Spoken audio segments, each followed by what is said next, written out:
Jerusalem is still the capital of Israel and must remain an undivided city. As soon as I take office, I will begin the process of moving the United States ambassador to the city of Israel as chosen as its capital. Jerusalem will be the capital of Israel, and I have said that before, and I will say it again. I have determined that it is time to officially recognize Jerusalem as the capital of Israel. To its shame, the United Nations has long been a hostile place for the state of Israel. Both the current and the previous Secretary Generals have objected to the UN's disproportionate focus on Israel. It's a wrong that undermines the credibility of this institution, and that in turn is harmful for the entire world. Former presidents have suggested that they wanted to do this, but they didn't see it through. And ultimately, they decided that it was good in theory, but that it was too dangerous in practice. So what changed? You know, what's interesting is it's not just former presidents, the American people. So back in 1995, the American people, through their members of Congress, said that they wanted to acknowledge Jerusalem as the capital of Israel. And they wanted the embassy moved there like we do in every other country, having the embassy in the capital. What happened was president after president kept being told, don't do it, you'll mess up the peace process. Well, 22 years later, we haven't had a peace process. This is the Chris Heeb Podcast. Chris is an experienced communicator who has spent over 20 years sharing the Jewish foundations of the gospel. Chris has worked with a variety of organizations such as Good News for Israel and Chosen People Ministries to further the story of Jesus among all people groups. Chris is accompanied on this podcast by his producer, Larry Kutzler, as they uncover the truth about the issues the church faces in our day.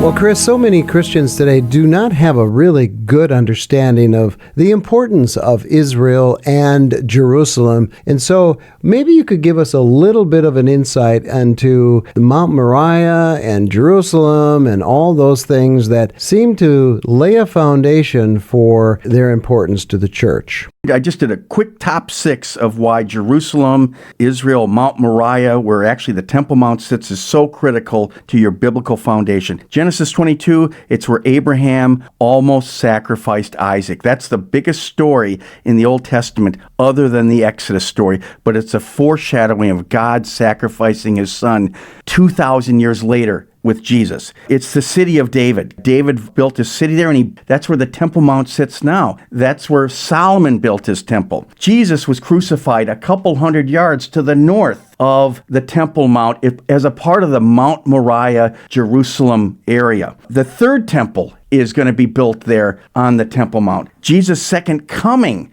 is going to take place on that area called the Temple Mount. So these are all the things about Jerusalem, Mount Moriah in a nutshell. Chris, recently there was an event, in fact a celebration, when the United States moved its embassy from Tel Aviv to Jerusalem. I mean, many people probably watched it on TV, right? They sure did. It was. I think the whole world was glued because the whole world is ticked for the most part. Well, they are, but why? I mean, doesn't a country like the United States have a right to move its embassy wherever it's appropriate? And usually it's in the, major city or capital or whatever, but they have a right to do that.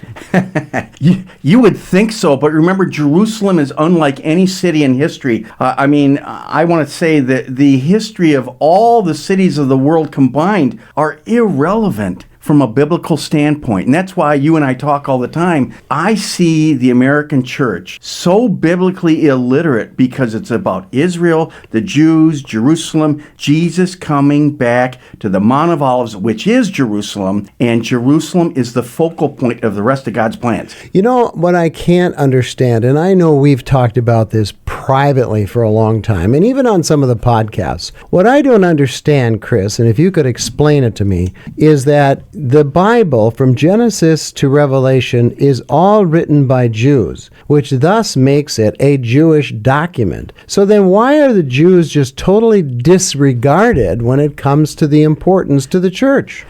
Larry, of course, we could talk ad nauseum on this topic. When the Greco-Roman Church took over the movement of Christ, the church per se. It was hijacked. We did a DVD years ago about Correct. the hijacking of Christianity. And they decided to co-opt and take all the good stuff and leave the Jews with all the bad stuff. The curses, there's no more promises to them. They had their chance. And I said to I said, there's zero chance if you actually knew your Bible that's the case. As a matter of fact, in Romans chapter 11, you want to get hit between the eyes. In Romans 9:1, Romans chapters 9, 10, 11, chapter 11 says, Paul gives them a warning. Hey, church, I'm giving you a warning here in 11:25. Do not be ignorant of the mystery in regard to the nation of Israel, the Jewish people. They are being grafted back in. God is set them on the shelf temporarily. Now, granted, that temporarily has been approximately 2,000 years, but he hands the ball,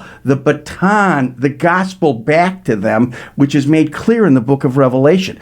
But how many churches study the book of Revelation? I talk to people all the time about Revelation. They have a lot of opinions. They go, you can't understand anything in Revelation. Well, just recently, I was talking to my oldest son, who's in his 40s, by the way, and we were talking about the importance of Israel to the church and all of these matters. And you just had a conversation with some older gentlemen, mature gentlemen, who have been in the church all their lives, and they had no clue. Both my oldest son had no clue, and these gentlemen that you talked with had no clue. Is that pretty common within the church today when we start talking about Israel and the Jews in the last days and all of this? Is that sort of just not part of their understanding? Well, yes, Larry, for sure. Well, remember, I mean, if you're a Roman Catholic, I mean, the center of the universe is Rome. The Catholic Church actually wants to have Jerusalem as an international city that Rome kind of is the custodian of. Okay, so that's 1 billion. In the Protestant world, which is another 500 million, mainline Protestants, Israel has been replaced by the church. Like the Catholic Church, they've replaced Israel. Well, only really in evangelical hardcore circles, and I only really hear it primarily on prophetic programs and channels on television. Yet, Jerusalem is mentioned over 800 times. It's ground zero of, by far, 90% of the most important things that ever happened. Outside the exodus of the children of Israel out of Egypt, Jerusalem is ground zero for 90% of everything significant before, during, and after. And I'm going to make a case today that only biblical ignorance would allow you to not believe that. So let's go back then for the significance of the United States moving its embassy from Tel Aviv to Jerusalem. I mean, some people it's just a news story, but it is more than that. You know, for a lot of people, it's political. If you're not a hardcore Christian, you're going to see it as a political thing. Jerusalem and Israel, the people of Israel, the nation of Israel, is a political entity. Well, that's not how God looks at them at all. They are a special people. They're a chosen people. They are the people that God is going to do everything with. As a matter of fact, and we're going to do it in a couple weeks here, there's 5 covenants that God lays out starting with Abraham, that all the promises that were going to happen and going to happen were to the physical descendants of Abraham. The church, the ecclesia, are grafted in to those, but we do not ever replace Israel in any way, shape, or form. We're a heavenly body. They're a physical, earthly body and group. And so unless you put on, I consider them really good glasses, you're not going to understand. You're going to be confused all the way along. And since most of the church almost only really uses the New Testament, they're not going to understand it because it's not fleshed out very much in those books. What you're saying then is the church is really a part of Israel. It's become grafted into the olive tree of Israel. So we do become one new man, according to Paul in Ephesians, right? We're one new man. There's Israel and there's the church. We become one. So again, let's go back to that embassy move. Why is that so important? I'm still not sure why, in my mind, why that is so important for them to move that, and why does it have some spiritual significance? Well, important to God. As an example, I mentioned 800 times Jerusalem's mentioned in the complete Bible. It's not mentioned at all in the Quran.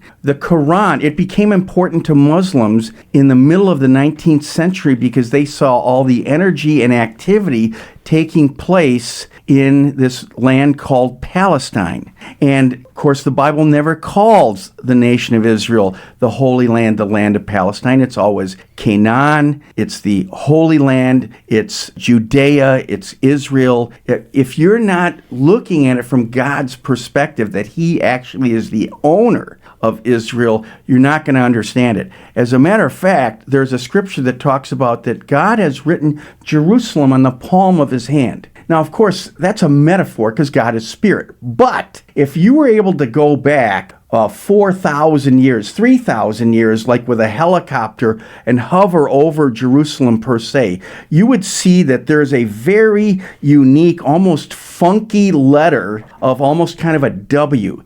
It's the 21st letter of the Hebrew alphabet. It's called a Shin, S-H-I-N. That's how it's pronounced. It means teeth. It means fire. And God says, I've put my mark, my symbol on my holy city, the city of David, Zion, Jerusalem, where Jesus was going to be crucified and resurrected, and where He's coming to again. So from a supernatural standpoint, it means everything. Well, I remember somebody had once said that Israel, before Jesus could come back, Israel had to be a state because he just can't come back to land. I mean, he needed to come back to a nation. And then 1948, of course, May 14th, Israel got its independence, or it got itself its state. So Jerusalem is also then important, is what you're saying. For Jesus to come back, He needs to come back to the capital, or the seat of power for that nation. He was crucified in Jerusalem, and if you remember, above His head, in John 19:19, it said, and Pilate wrote this, I believe he was divinely inspired, Jesus of Nazareth, King of the Jews. The religious leaders were very upset. They said, take that down. He only said He was King of the Jews, and Pilate said, I've written what I've written. Now, Jesus was not coronated as king, even though on Palm Sunday, when He came down on the donkey and was fulfilling the prophecies in Isaiah, in my opinion, He could have been coronated at that time. They were singing, Hosanna, save us now, deliver us now. Jesus had the power and the wherewithal to save Israel at that point. But He had a much greater plan. He wanted to save the rest of creation. So He had to go to the cross to fulfill the rest of the scriptures. But Jerusalem is God's property. He put a sign and His mark there. He's not giving it up. As a matter of fact, it says that God is going to allow and cause the entire world to come against Jerusalem in a winner-take-all battle. This is in the book of Revelation, and people usually think of Armageddon, where it talks about in Revelation 16:16, where the nations of the world, the armies of the world, gather to come against my people, my land, and my city. That's when Jesus comes back with this glorious, supernatural, divine army on the white horse. He comes to defend Jerusalem, not Moscow, Paris, London, Washington, D.C. So almost everything that's significant here forward, Larry, is based upon God's perspective and attitude of Jerusalem. That particular, you call it a supernatural war or whatever, or natural war, it is also explained in the book of Zechariah, chapters 12 and 14, that God causes that. In other words, He draws the nations to Israel. Well, now, why would God do that? Why would God draw all these nations against Israel, against Jerusalem, to bring war to them? I mean, that's kind of like inciting a riot. It is very ironic because Jerusalem, is called the city of peace. Shalom is in Jerusalem. But God has a beef with the world. The first beef was with the Jewish people, that I'm going to send you the Messiah.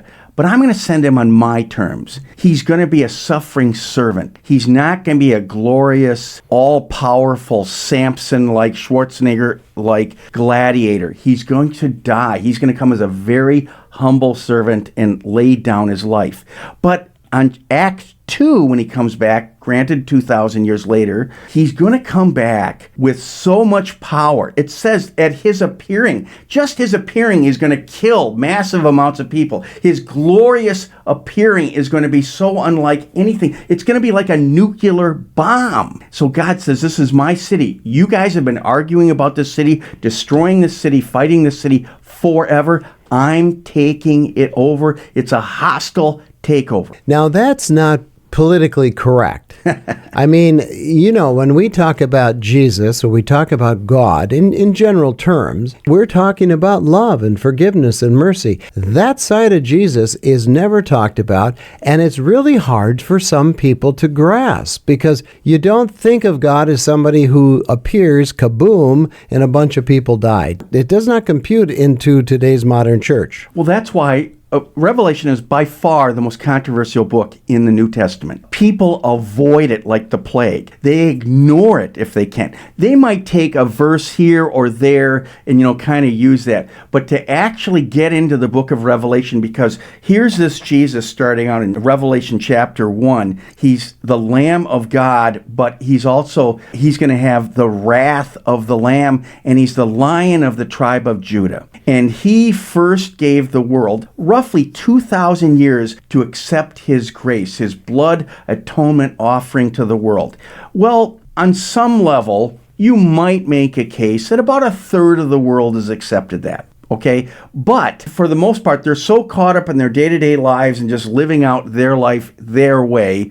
God's really offended by that. So when he comes again, that card is gone. That salvation by grace is gone. And he's coming to punish all the nations throughout history that have come against. And look at Israel surrounded by those nations. In our rational, modern world, all these things are incomprehensible. But from God's standpoint, I mean, if you're telling me the book of Revelation is not divine, well, you're wrong. If you're saying, yes, there's a lot of metaphors, there's a lot of spiritual language, but they have a literal, physical truth behind them. So Jesus comes as a great warrior. It says that the carnage is so great, there's a blood flow as high as the horse's bridle, and it flows all the way to the Mediterranean. And the world, it's going to take, I don't know how many years to recover from this carnage, but it's going to be unbelievable. And as a matter of fact, it says later, when Jesus returns to the Mount of Olives,